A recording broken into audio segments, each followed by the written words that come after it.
یہ جو درمیان کی زندگی، اس کا مقصد کیا ہے؟ یہ وقفے کیوں ڈالے گئے؟ یہ ہے اصل سوال۔ پہلے کوسچن پوز کیجئے کہ ایک مسلسل عمل ہے یہ زندگی، تو اسے پیمانہ امروز و فردا سے نہ ناب، جاویداں پہم دواں ہر دم جواں ہے زندگی، یہ ایک مسلسل عمل ہے، تو وقفے کیوں ڈالے گئے؟ وقفے کا لفظ میں خاص طور پر استعمال کر رہا ہوں، وہ شعر میں آپ کو سنا چکا ہوں۔ موت ایک زندگی کا وقفہ ہے، یعنی آگے بڑھیں گے دم لے کر، یہ موت معدوم ہونے کا نام تو ہے ہی نہیں، یہ بھی زندگی کی ایک ایسی کیفیت ہے جس میں ہم شعور سے محروم ہو جاتے ہیں۔ شعور کے ساتھ تھے پہلی زندگی میں جب عہد کیا الستو بربکم قالوا بلی، پھر وہ ارواح موجود تھیں، معدوم نہیں ہو گئی معاذ اللہ، لیکن شعور نہیں تھا، سلا دی گئی، کولڈ سٹوریج کے اندر سلا دی گئی۔ پھر ہم شعور کے ساتھ اس زندگی میں آئے، پھر موت آئے گی، اور یہ موت جو ہے یہ تو کامل بے شعوری کی نہیں ہے، اس میں تو شعور رہے گا، اس لیے کہ وہ جنت کا باغیچہ ہے یا دوزخ کا گڑھا ہے، وہ شعور ہے۔ اگرچہ وہ شعور جو ہے وہ آج ہم نہیں سمجھ سکتے، ہمارے اس وقت کے شعور سے اس میں کیا فرق ہوگا، نیم شعوری کی کیفیت تو بہرحال ہے، اور اس کے بعد جو ہے وہ ہماری زندگی باشعور جو ہے وہ ابدی زندگی ہے۔ تو ان پانچ میں درمیانی جو ہے حیات دنیاوی، جو ہم سب کی جانی پہچانی ہے، ہمارے تجربے میں آ رہی ہے، ہم اسے بسر کر رہے ہیں، بلکہ میں بعض اوقات یہ کہا کرتا ہوں، اور یہ دوسرے رکوع میں یہ بحث آئے گی انشاءاللہ، کہ ایک تو ہے زندگی بسر کرنا، ایک ہے کہ زندگی انسان کو بسر کر رہی ہوتی ہے، ہم خود نہیں جی رہے ہوتے، زندگی ہمیں بتا رہی ہوتی ہے، اس لیے کہ ہم نے اپنا کوئی مقصد معین کیا، نہ کوئی ہدف معین کیا، نہ کوئی نصب العین ہے، تو در حقیقت ہم جی نہیں رہے، بلکہ زندگی ہمیں گھسیٹ کر لے کر جا رہی ہے۔ یہ جیسے کہ اگلی رکوع میں آئے گا کہ ایک وہ ہے جو سیدھا چل رہا ہو، وَفَمَن يَمْشِي مُكِبًّا عَلَى وَجْهِهِ أَهْدَىٰ أَمَّن يَمْشِي سَوِيًّا عَلَى صِرَاطٍ مُسْتَقِيمٍ۔ اوندھے منہ گھسٹ رہے ہیں کچھ لوگ، صرف اپنے پیٹ کے بل گھسٹ رہے ہیں، پیٹ کھانے کو مانگتا ہے، ڈال دیا تو وہ زندگی کی گاڑی چلی جا رہی ہے، وہ خود جی نہیں رہے، یہ زندگی برائے زندگی ہے، جبکہ زندگی در حقیقت کسی مقصد کے لیے ہونی چاہیے، کوئی آدرش ہو، کوئی نصب العین ہو، کوئی آئیڈیل ہو، کوئی آپ کا مقصود و مطلوب ہو، تب زندگی ہے۔ تو ایک ہے زندگی بسر کرنا، یہ بہت کم لوگوں کو نصیب ہے، حقیقت میں زندگی بسر کرتی ہے اکثر و بیشتر لوگوں کو، وہ زندگی نہیں گزارتے، زندگی انہیں گزارتی۔ بہرحال یہ زندگی جو ہم گزار رہے ہیں، یا وہ زندگی جو ہمیں اس وقت گزار رہی ہے، بسر کر رہی ہے، اس کی غایت کیا ہے؟ یہ ہے جو دوسرا ٹکڑا اس آیہ مبارکہ کا، لِيَبْلُوَكُمْ أَيُّكُمْ أَحْسَنُ عَمَلًا، انتہائی اہم ہے کہ یہ در حقیقت ایک امتحانی وقفہ ہے، اس میں ٹیسٹنگ پیریڈ اس کو شمار کیجئے، امتحان، جیسے ایک 3 گھنٹے کا امتحان ہوتا ہے، میں بعض اوقات یہ کہا کرتا ہوں 3 گھنٹے کا امتحان، چونکہ ہر ایک شخص اس سے واقف ہے، یہ ایک 30 سال کا امتحان ہے، فرق کچھ نہیں ہے، یہ تو کوانٹیٹیٹو معاملہ ہے، کوالیٹیٹو کوئی فرق نہیں ہے۔ 3 گھنٹے کا امتحان، 30 سال کا امتحان۔ 30 سال میں اس لیے کہہ رہا ہوں کہ چاہے عمر کتنی بھی ہو، میں عرض کر چکا ہوں کہ پروڈکٹیو پیریڈ جو ہے انسان کی زندگی کا، جس میں وہ کچھ بناتا ہے یا بگاڑتا ہے، وہ در حقیقت وہ 30 سال کے لگ بھگ بنتے ہیں، 30 نہیں 40 سال ہو جائیں گے، اللہ خیر سنا۔ تو یہ اس کا امتحان ہے، یہ بہت اہم بات ہے قرآن مجید کے فکر اور فلسفے کو سمجھنے کے لیے۔ پوری زندگی انسان کی اس امتحان ہی سے عبارت ہے۔ میں نے ایک مضمون لکھا تھا حج کی حقیقت پر، اور حضرت ابراہیم علیہ السلام کی شخصیت کے حوالے سے میں نے امتحانی مراحل گنوائے۔ پہلا امتحان انسان کا اس کے شعور کا ہوتا ہے کہ آیا وہ اپنے پروردگار کو پہچانتا ہے یا نہیں، اسی عالم محسوسات میں گم ہو کر رہ جاتا ہے، یا یہ کہ اس سے اوپر ابھرتا ہے، اور وہ کھول آنکھ زمین دیکھ، فلک دیکھ، فضا دیکھ، مشرق سے ابھرتے ہوئے سورج کو ذرا دیکھ، ان آیات الہیہ کے ذریعے سے اگر وہ معرفت حاصل کرتا ہے اللہ کی تو پہلے امتحان میں پاس ہو گیا۔ اور اگر وہ اسی میں گم ہو کر رہ گیا، صرف حیوانوں کا سا دیکھنا دیکھتا رہا اور حیوانوں کا سا سننا سنتا رہا، تو گویا کہ وہ ناکام ہوا، وہ تو ضل ضلالا بعیدا، جس نے خدا کو پہچانا ہی نہیں وہ تو پہلے ہی امتحان میں فیل۔ اب جس نے پہچان لیا، اب اس کے بعد استقامت کا امتحان آئے گا، ان الذین قالوا ربنا اللہ ثم استقاموا، اب عمل کا امتحان شروع ہوگا۔ اللہ کا حکم ہے اس کو مانو، اللہ نے روکا ہے رکو، پھر اللہ تو اب تمہارے لیے ایک سے ایک چیلنج نیا لائے گا۔ پرائمری کا امتحان پاس کر لو گے تو مڈل ہے، پھر میٹرک ہے، پھر آگے چلے گا۔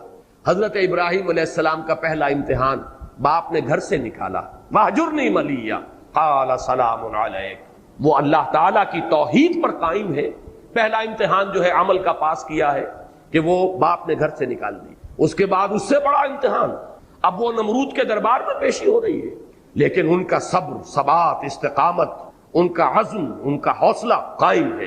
اور آنکھوں میں آنکھیں ڈال کر بات کی ہے، جو مجادلہ سورہ بقرہ میں آیا ہے کہ تم اگر خدائی کے مدعی ہو تو اللہ تعالیٰ سورج کو مشرق سے نکالتا، مغرب سے نکال کے دکھاؤ. فبہت الذی کفر. تیسرا امتحان، ڈال دو اس کو آگ میں، اس کو جلا دو. بہت بڑا الاؤ بنا دیا گیا اور کھڑا کر دیا گیا. اب بھی آخری موقع ہے، باز آ جاؤ، رجوع کر لو. یہ امتحان، کامیاب ہوئے. بے خطر کود پڑا آتش نمرود میں عشق، عقل ہے محو تماشائے لبے بام ابھی. چوتھا امتحان، انی مہاجر الی ربی سیہدین.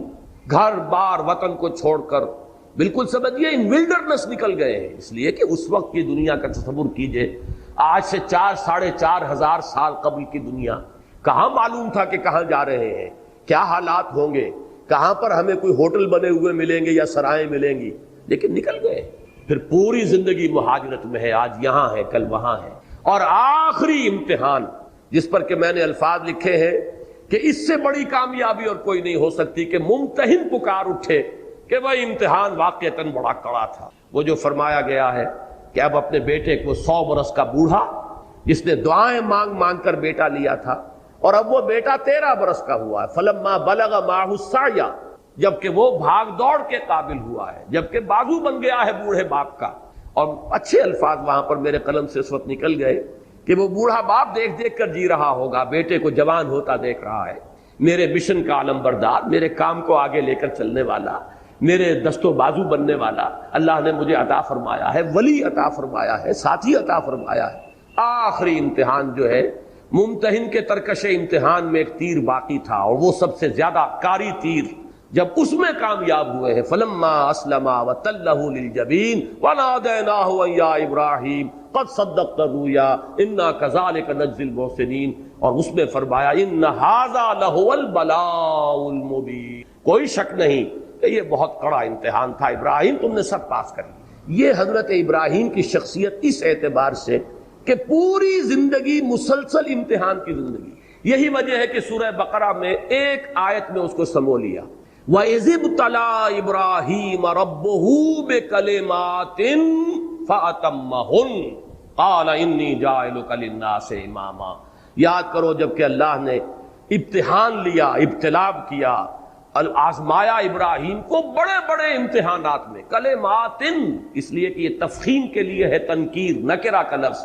بڑے بڑے امتحانات میں سے گزارا، اور جب وہ ان تمام میں پورا اترا تب کہا انی جاعلک للناس اماما، اب میں تمہیں پوری نوع انسانی کا امام بنا رہا ہوں. اس مقام پر فائز ہونے کے لیے وہ تمام ٹیسٹ جو ہے وہ پاس کرنے پڑے حضرت ابراہیم کو علیہ الصلوۃ والسلام. تو در حقیقت پوری زندگی امتحان. یہی امتحان ہے کہ جو اب آپ پر دنیا کی جو کیفیات عدلتی بدلتی رہتی ہیں، کبھی فراخی ہے، کبھی تنگی ہے، کبھی صحت ہے، کبھی بیماری ہے، کبھی مفلسی ہے، کبھی تونگری ہے، کبھی حالت خوف ہے، کبھی حالت امن ہے، کبھی اللہ نے چھپر پھاڑ کر کچھ دے دیا ہے، اور کبھی اچانک جو کچھ تھا چھین لیا ہے. یہ سب کیا ہے؟ امتحان ہے. چنانچہ سورۃ الفجر کے اندر جو مضمون آیا ہے کہ فَأَمَّا الْإِنسَانُ إِذَا مَا ابْتَلَاهُ رَبُّهُ فَأَكْرَمَهُ وَنَعَمَهُ فَيَقُولُ رَبِّي أَكْرَمَنِ وَأَمَّا إِذَا مَا ابْتَلَاهُ فَقَدَرَ عَلَيْهِ رِزْقَهُ فَيَقُولُ رَبِّي أَهَانَنِ. کلا، انسان کا بڑا مغالطہ ہے، بڑے دھوکے میں آ جاتا ہے جب اس کا رب اسے آزماتا ہے. آزمانے کے لیے اسے دولت دیتا ہے، نعمتیں دیتا ہے، وہ سمجھتا ہے میرے رب نے مجھے عزت دے دی. عزت نہیں ہے، امتحان ہے خدا کے بندے. اسی طریقے سے جب وہ امتحان لیتا ہے دوسری شکل میں، وَإِذَا مَا ابْتَلَاهُ فَقَدَرَ عَلَيْهِ رِزْقَهُ، اس پر اس کے رزق کو تنگ کر دیتا ہے، ناپ تول کر دینے لگتا ہے حساب کتاب سے، تو کہتا ہے ربی اہانن، میرے رب نے تو مجھے ذلیل کر دیا. نہیں، یہ ذلت نہیں. وہ عزت نہیں، یہ ذلت نہیں. عزت اور ذلت کا فیصلہ تو قیامت کے دن ہوگا. ذالک یوم التغابن، جس کو اس دن جس کا اعزاز ہو گیا وہ ہے عزت والا، اور جو اس روز ذلیل ہو گیا اور عذاب مہین کے اندر مبتلا کر دیا گیا وہ ہے جو ذلیل ہو گیا. باقی اس دنیا کی زندگی میں یہ کیفیت بھی امتحان کی ہے، وہ کیفیت بھی امتحان کی. تو اس پورے کے اوپر، زندگی کے اوپر اس کو پھیلائیے کہ در حقیقت یہ حیات دنیاوی جس کو ہم اپنی غلط فہمی میں زندگی کہہ بیٹھتے ہیں، یہ زندگی نہیں ہے، یہ 3 زندگیوں میں سے ایک زندگی ہے، بلکہ 5 زندگیوں میں سے ایک زندگی، اس لیے کہ موت بھی ایک طرح کی زندگی ہے، بے شعوری کی زندگی ہے در حقیقت موت، معدوم ہونے کا نام تو ہے ہی نہیں۔ تو 5 وقفے ہیں جن میں یہ درمیانی وقفہ ہے جو ہم یہاں بسر کر رہے ہیں، اور اس کی حیثیت ایک امتحانی وقفے کی ہے۔ تو میں نے جو دوسرا شعر کہا تھا علامہ اقبال کے اس نظم میں، وہ اس نظم کا آخری شعر ہے، قلزم ہستی سے تو ابھرا ہے مانند حباب، اس زیاں خانے میں تیرا امتحان ہے زندگی۔ یہ امتحان کا ایک پیریڈ ہے۔ اور بڑا پیارا ایک شعر کہا ہے، تو عرصۂ محشر میں ہے پیش کر غافل عمل کوئی اگر دفتر میں ہے، کہ تم سمجھتے ہو کہ وہ حشر جو پھر بعد میں ہوگا وہ تو در حقیقت حشر کا ظہور ہے۔ اصل میں عرصۂ محشر میں ہم اس وقت ہیں۔ عرصہ ہے، یہ عرصہ نہیں ہے، لفظ عرصہ کہتے ہیں میدان کو، عرصۂ محشر میں ہے۔ یہ پہلا مصرع پورا کیا ہے؟ یہ گھڑی محشر کی ہے تو عرصۂ محشر میں ہے، پیش کر غافل عمل کوئی اگر دفتر میں ہے۔ یہ زندگی ہے اصل محشر۔ وہ محشر جو ہوگا وہ در حقیقت اس کے نتائج کے اعلان کے لیے ہوگا۔ اصل میں تو اگر کوئی عمل کا وہ تمہارے دفتر میں ہے تو نکالو، برابر ہر چیز اندر سینہ داری، سرود نالے آہے فغانے، جو تمہارے اندر ہے اسے باہر نکال کر پیش کرو، اس لیے کہ در حقیقت یہ حشر تو یہاں ہو رہا ہے۔ جیسے کہ آتا ہے حاسبوا انفسکم من قبل ان تحاسبوا، اصل میں تو محاسبے کے عالم میں اس وقت ہم ہیں۔ اگر ہم پہچان لیں کہ ہمارا امتحان اب ہو رہا ہے، اور وہ جو نتیجے کا دن ہے وہ تو در حقیقت اس کا ظہور ہے، اس کے نتیجے کا۔ اصل تو ہم یہاں بنا یا بگاڑ رہے ہیں اپنی قسمت کو اور اپنے مستقبل کو اور اپنی ابدی زندگی کو۔ تبارک الذی بیدہ الملک وہو علی کل شیء قدیر الذی خلق الموت والحیاۃ لیبلوکم ایکم احسن عملا، تاکہ تمہیں آزمائے۔ اب یہ نوٹ کیجئے، یہ جو لفظ ہے یہ بلا یبلو، یہ ثلاثی مجرد میں بھی آیا ہے، لیبلوکم ثلاثی مجرد ہے، یہی پر ابلا یبلی بھی آتا ہے، لیبلیکم منہ بلاء حسنا، ابلا باب افعال سے بھی آتا ہے، پھر باب افتعال سے کثرت آیا ہے، نبتلی ہے، یبتلیکم، ان اللہ مبتلیکم بنہر، تو یہ جو لفظ آتا ہے باب افتعال سے، تینوں کا مفہوم ایک ہی ہے۔ بہت سے الفاظ جو ہیں وہ مختلف ابواب میں آنے کے بعد مفہوم کچھ بدلتے ہیں، لیکن بلا یبلو، ابلا یبلی، ابتلا یبتلی، ان تینوں کا مفہوم ایک ہی ہے۔ لیبلوکم ایکم احسن عملا، تاکہ تمہیں جانچے، پرکھے، آزمائے کہ کون ہے تم میں سب سے اچھے عمل کرنے والا۔ اب اس کے حوالے سے میرا ذہن منتقل ہوا ہے فوری طور پر، جو ڈارون کا نظریہ ہے اس کے ضمن میں 2 اصطلاحات آپ نے سنی ہوگی، اسٹرگل فار ایگزسٹنس، کہ یہاں دنیا میں اپنے وجود کو برقرار رکھنے کے لیے ایک اسٹرگل ہے، ایک مقابلہ ہے، ایک مسابقت ہے، ایک دوسرے کے ساتھ ہم زور آزمائی کر رہے ہیں اپنے آپ کو برقرار رکھنے کے لیے۔ آپ کے پاس رزق کی مقدار محدود ہے، اب چھینا جھپٹی ہو رہی ہے، میں چاہتا ہوں میں آپ سے چھین لوں، آپ چاہتے ہیں میں مجھ سے چھین لیں، یہ ہے وہ اسٹرگل فار ایگزسٹنس۔ اور نمبر 2 اصطلاح ہے سروائیول آف دی فٹسٹ، اس میں جو جتنا فٹ ہوگا وہ جیت جائے گا، وہ باقی رہے گا، اور جو کمزور ہے، انفٹ ہے، وہ معدوم ہو جائے گا، اس کا وجود نہیں رہے گا۔ جیسے کہ اقبال نے کہا ہے، جرم ضعیفی کی سزا مرگ مفاجات، یہ جو بھی کمزور ہوگا، انفٹ ہوگا، معدوم ہو جائے گا۔ یہ ڈارون کے فلسفے میں یہ سپیشیز جو ختم ہو گئیں، بڑے بڑے حیوانات ہوتے تھے، ڈائنوسارز وغیرہ، اب ان کا کہیں وجود نہیں ہے۔ کیوں ختم ہو گئے؟ کہ وہ اپنے آپ کو ماحول کے ساتھ سازگار نہیں کر سکے۔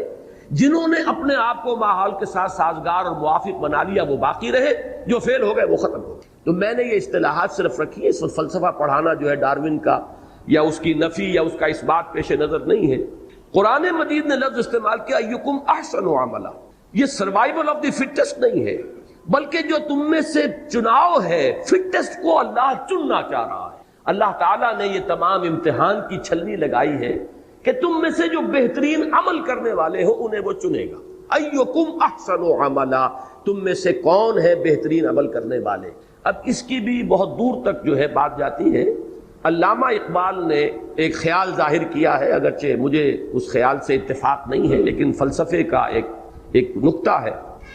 وہ یہ کہتے ہیں کہ ریزریکشن جو ہے یہ در حقیقت ارن کی جانے والی شے ہے، یہ ایسے ہی نہیں مل جائے گی۔ اگر آپ نے اس زندگی کے اندر اعمال صالحہ کے ذریعے سے اپنی خودی کو مضبوط کر لیا تو یہ خودی جو ہے اس پر موت کا کوئی اثر وارد نہیں ہو سکے گا، یہ سروائیو کرے گی۔ لیکن اگر عمل صالح کے ذریعے سے آپ نے خودی کو مستحکم نہیں کیا ہے تو معدوم ہو جائیں گے، اس لیے کہ پھر آپ کی حیثیت جو حیوانات کی ہے، جس طریقے سے کہ حیوانات کے لیے ریزریکشن نہیں ہے اسی طریقے سے انسانوں کے لیے بھی نہیں۔ یا یہ کہ حیوانات کے بارے میں حدیث ہے کہ ان کو بھی دوبارہ زندہ کیا جائے گا، اور جو ایک دوسرے پر انہوں نے زیادتیاں کی ہوں گی، کسی نے کسی کو سینگ مارا تھا، کسی نے کسی اور کو لات رسید کی تھی، اس کا بدلہ دلوا کر پھر معدوم کر دیا جائے گا، یہ ایک حدیث ہے۔ اور ابھی میرے پاس ایک کتاب حال ہی میں آئی ہے، ناصر الدین البانی جو اس دور کے سب سے بڑے محدث ہیں، 4 بڑی والیوم میں انہوں نے الاحادیث الصحیحہ جمع کی ہیں، یعنی صرف صحیح ہے نہیں، دوسری کتابوں میں بھی جو حدیثیں کے صحت کے معیار پر پوری اترتی ہیں ان کو انہوں نے سب کو جمع کر دیا۔ اس میں اس حدیث کو بھی انہوں نے لیا ہے کہ حیوانات کی بھی بعث بعد الموت ہے، ان کے ایک دوسرے پر زیادتیوں کا ایک دوسرے کو بدلہ قصاص دلوا کر پھر معدوم کر دیا جائے گا۔ یہ بات جو ہے مولانا مناظر حسن گیلانی نے بھی الدین القیم میں بڑی تفصیل سے اس پر گفتگو کی ہے، اس کے آخری حصے میں۔ تو علامہ کا فلسفہ یہ ہے کہ ریزریکشن جو ہے یہ ایسے ہی نہیں مل جائے گی، it has to be earned, اسے تو کمانا پڑے گا آپ کو۔ اس کے لیے عمل صالح کے ذریعے سے اپنی خودی کو مضبوط کیجئے کہ پھر وہ موت کے صدمے کو برداشت کر جائے اور اس کے بعد جو ہے اس کی بقا ہو۔ بہرحال وہ میں نے جیسا کہ عرض کیا، میں اس کی تائید نہیں کر رہا، صرف ایک نقطہ جو ہے علمی علامہ کے فکر کا میں نے صرف اسے آپ کے سامنے رکھا ہے۔ تو ایکم احسن عملا، کون ہے تم میں سے بہترین عمل کرنے والے؟ اس کا ایک منطقی نتیجہ نکلتا ہے، اور وہ قرآن مجید کے بہت سے مقامات پر پھر اس کو واضح کیا گیا ہے، کھول کر بیان کیا گیا ہے کہ وہ جو سروائیول آف دی فٹسٹ اور اسٹرگل فار ایگزسٹنس ہے، قرآن یہ چاہتا ہے کہ آپ اسٹرگل کریں، ایک دوسرے سے مسابقت کریں خیر میں، نیکی میں۔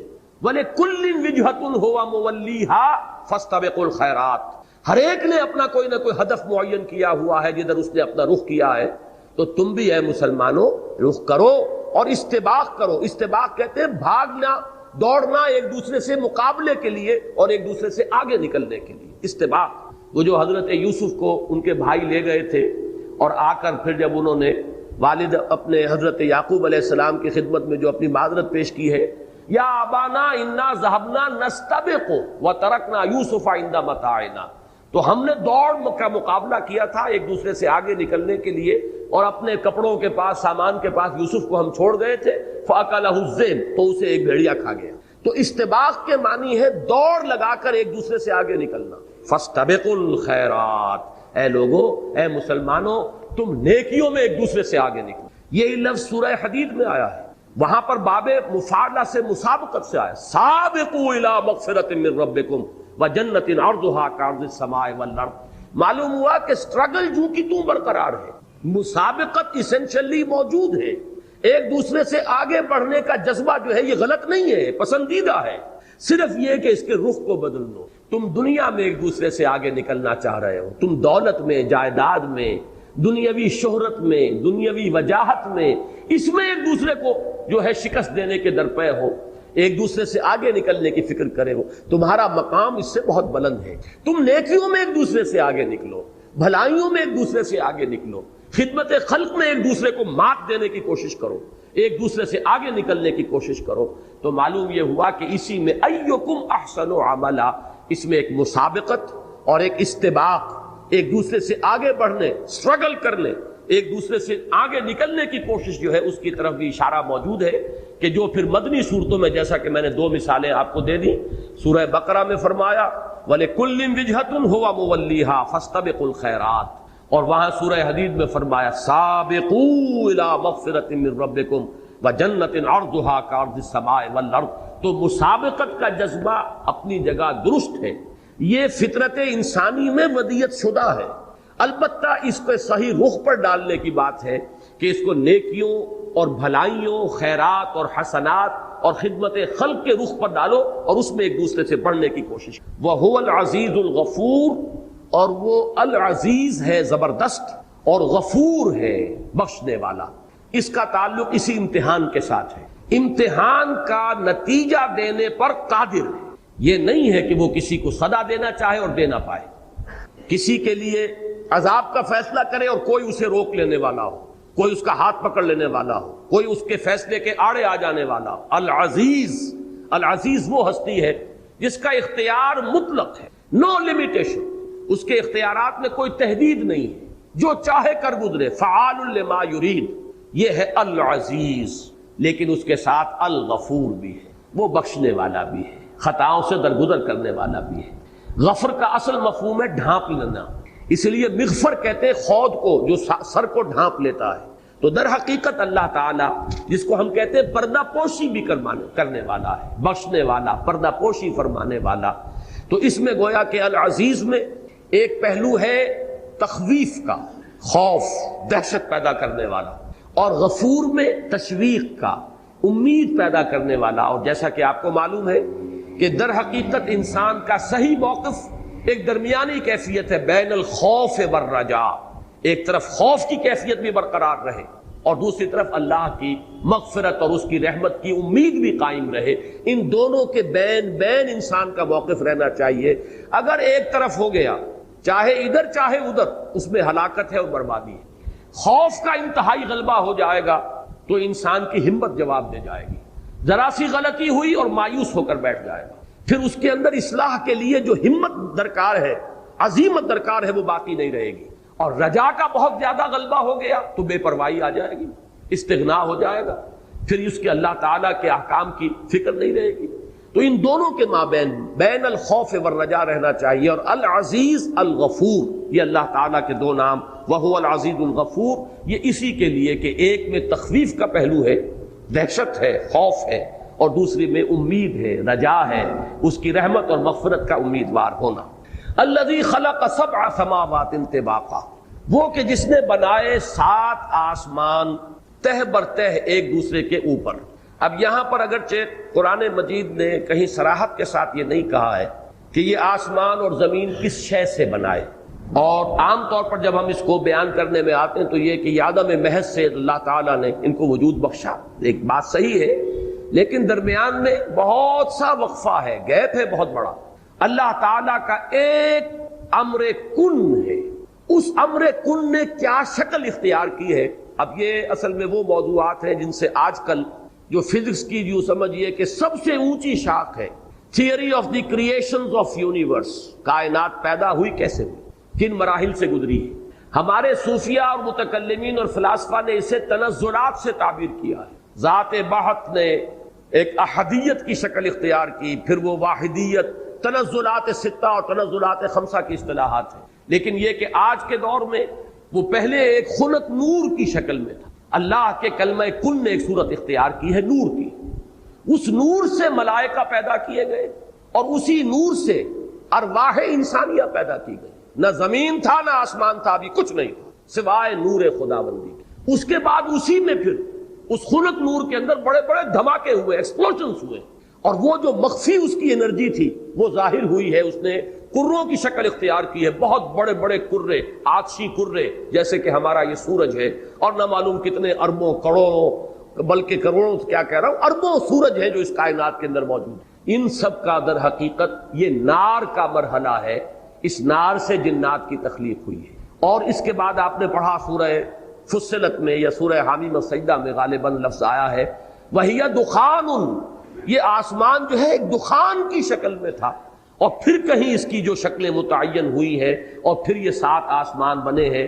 تو یہ یوں سمجھیے کہ اللہ تعالیٰ کی اس تخلیق میں کتنا وقت گزرا ہے۔ یہ بات بھی میں اس وقت عرض کرنے سے رہ گئی، اب بیان کر دوں کہ ابداع اور تکوین اور ایجاد میں کوئی وقت نہیں لگتا۔ انما امرہ اذا اراد شیئا انما یقول کن فیکون، اس کا امر تو صرف یہ ہوتا ہے کہ وہ کہتا ہے کہ ہو جائے اور ہو جاتا۔ نو ٹائم ایلیمنٹ واٹس ایور، وقت کا کوئی ایلیمنٹ ہے ہی نہیں۔ ٹائم کی ڈائمنشن ایڈ ہوئی ہے عالم خلق میں آ کر، اور تخلیق کا جب لفظ آئے گا خلق السماوات والارض فی 6 ایام، اب یہ وقت کا تصور آ گیا۔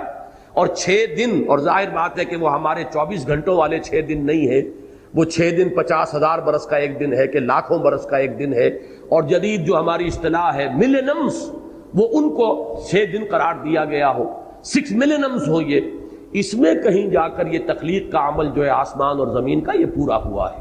تو ایک لفظ میں سے ہم گزر جاتے ہیں، لیکن یہ ہمیں اندازہ نہیں ہوتا کہ اس ایک لفظ کے اندر کتنی قیامت مضمر ہے، کتنا وقت لگا ہے۔ خلق السماوات والارض فی ستۃ ایام ثم استوى علی العرش یعلم ما یلج فی الارض وما یخرج منها وما ینزل من السماء وما یعرج فیها۔ یہ سورہ حدید کی آغاز کی آیت سنا رہا ہوں۔ خلق الذی خلق سبع سماوات طباقا، یہ میں بار بار عرض کر چکا ہوں، 7 آسمانوں کا تہ بر تہ ہونا، اس پر تو ہمارا ایمان ہے، اس لیے کہ نصوص ہیں، بالکل واضح الفاظ ہیں، ان میں کوئی تعویل کی گنجائش نہیں ہے، لیکن ان کی حقیقت کو سمجھنے سے تاحال ہم قاصر ہیں۔ ہمارا جو بھی علم ہے، اور یہ ایسٹرونومی کا علم جہاں تک پہنچا ہے، علم فلکیات، بہت کچھ اس کے اندر ہماری رسائی ہونے کے باوجود ابھی وہ محض ابتدا ہے، کچھ پتہ نہیں اس کائنات کے بارے میں، اور اس میں یہ 7 کوئی محکم طبقات ہیں، پھر تہ بر تہ ہونے کی ان کی کیا کیفیت ہے، تاحال ہمارا علم جو ہے، ہمارا سائنٹیفک نالج اس جگہ تک نہیں پہنچا کہ ہم اس کی حقیقت کو سمجھ سکیں۔ لیکن یہ کہ یقین ہے کہ جس رفتار کے ساتھ یہ علم جو ہے ہمارا سائنس سے علم بڑھ رہا ہے، وقت آئے گا کہ حقیقت کھلے گی، اور تب ہمیں یہ محسوس ہوگا کہ یہ تھے وہ الفاظ اور یہ تھا مفہوم ان کا، کہ گویا کہ جو کچھ اللہ نے کہا تھا 100% درست تھا۔ چنانچہ ابھی جس سورت کا میں نے حوالہ دیا تھا، سورہ فصلت یا سورہ حامیم سجدہ، اس کی آخری آیت ہی یہ ہے، سنوریکم آیاتنا فی الآفاق وفی انفسہم، سنوریہم آیاتنا فی الآفاق وفی انفسہم حتی یتبین لہم انہ الحق، ہم انہیں دکھاتے چلے جائیں گے اپنی آیات، آفاق میں بھی، ان کے اپنی جانوں کے اندر بھی، یہاں تک کہ یہ بات ان پر بالکل روز روشن کی طرح عیاں ہو جائے گی کہ یہ قرآن سرتا سر حق۔ تو جیسے جیسے علم ہمارا آگے بڑھ رہا ہے، قرآن مجید کی حقانیت جو ہے مزید مبرہن اور مزید مبین ہوتی چلی جا رہی ہے۔ ما تری فی خلق الرحمن من تفاوت، تم نہیں دیکھتے یا تم نہیں دیکھ سکو گے، ترا چونکہ یہ فعل مضارع عربی زبان میں حال اور مستقبل دونوں کو کور کرتا ہے۔ ما تری فی خلق الرحمن من تفاوت، تم رحمان کی تخلیق میں کوئی فرق نہ دیکھو گے۔ تفاوت کے لفظ پر غور کیجئے، یہ فوت سے بنا ہے، فوت میں کسی چیز کا کم ہو جانا، تفاوت باب تفاعل، اس میں ایک دوسرے کے ساتھ مقابلے کی شکل بھی آتی ہے، مبالغہ بھی آتا ہے۔ اردو میں ہم لفظ بولتے ہیں فرق و تفاوت، فرق و تفاوت، کسی چیز کے اندر کمی بیشی اور فرق پیدا ہو جانا۔ اب یہاں مراد کیا ہے کہ تم کوئی تفاوت نہ پاؤ گے، حالانکہ فرق تو اللہ تعالیٰ کی اس تخلیق میں بو قلمونی، رنگا رنگی، یہاں تو کوئی دو چیزیں یکساں ہیں ہی نہیں، انسانوں کی شکلیں مختلف، آپ کروڑوں انسانوں کو جمع کر لیجئے، 2 انسانوں کی شکلیں آپ کو ایک جیسی نہیں ملے گی، بالکل جو ہوتے ہیں جڑواں بہن بھائی ہوں، جڑواں بھائی ہوں، جڑواں بہنیں ہوں، ان میں کوئی مشابہت کبھی ہو جاتی ہے ایسی، لیکن یہ کہ وہ بھی بالکل ایک نہیں ہوتے۔ اس کا کلائمیکس یہ ہے کہ کسی 2 انسانوں کے یہ تھمب امپریشنز جو ہے ایک جیسے نہیں ہے۔ اسی پر تو آپ کی بہت سی تشخیص جو ہے اور تفتیش جو ہے اس کا دار و مدار اس پر ہے، اس کے ایکسپرٹس ہوتے ہیں۔ تو معلوم یہ ہوا ایک پودے میں اگر 10 گلاب کے پھول لگے ہوئے، 2 پھول ایک جیسے نہیں ہوں گے۔ یہ اللہ تعالیٰ کی بو قلمونی ہے، رنگا رنگی ہے، یہ اس کی خلاقی کی شان ہے۔ تو میں جہاں تک سمجھ پایا ہوں کہ ما تری فی خلق الرحمن من تفاوت، اس کو میں سورہ رحمان کا جو مضمون ہے، اللہ تعالیٰ نے والسماء رفعها ووضع المیزان الا تطغوا فی المیزان، یہ عدم تفاوت در حقیقت توازن جو ہے اس کائنات کے اندر، جو کاسمک بیلنس کا ذکر میں کر چکا ہوں بڑی تفصیل سے جب سورہ رحمان ہم پڑھ رہے تھے، اور زیادہ فاصلہ نہیں ہے۔ سورہ رحمان جو ہے اس گروپ کی جو مکیات تھی، 6 گروپ کی، اس کے اندر وہ سورہ رحمان تھی۔ تو اللہ تعالیٰ نے ایک بیلنس قائم کیا ہے، اس بیلنس کے اندر کوئی امبیلنس تم نہیں پاؤ گے۔ اور یہ بات ہے کہ جو آج ہمارے سامنے جو اس طرح واضح ہے کہ یہ پورا جو سارا سلسلہ ہے سیاروں کا، یہ ایک باہمی کشش کا ایک نظام ہے جس کے بل پر قائم ہے۔ بال برابر فرق اگر ہو جائے، اب لفظ فرق لا رہا ہوں یہاں پر، بال برابر فرق ہو جائے تو وہ سارا بیلنس جو ہے وہ ڈسٹرب ہو جائے گا اور یہ کرے ایک دوسرے سے ٹکرائیں گے۔ یہ ہے در حقیقت وہ بہت ہی نازک بیلنس جس پر کہ اللہ تعالیٰ نے اس کائنات کو قائم کیا ہوا ہے۔ لو سانس بھی آہستہ کہ نازک ہے بہت کام، آفاق کی اس کارگہ شیشہ گری کا، آفاق کے یہ عظیم کرے بھی شیشوں کے مانند ہے کہ ایک ذرا سا شیشہ جو ہے وہ اگر گرا ہے تو وہ ٹوٹ کر چورا چورا ہو جائے گا، تو ذرا سا یہ باہمی فاصلے جو ہیں ان کے اور مختلف مدار جو ہے ان کے اندر ذرا سا فرق واقع ہو جائے تو تمام قرے ایک دوسرے کے ساتھ ٹکرا جائیں گے.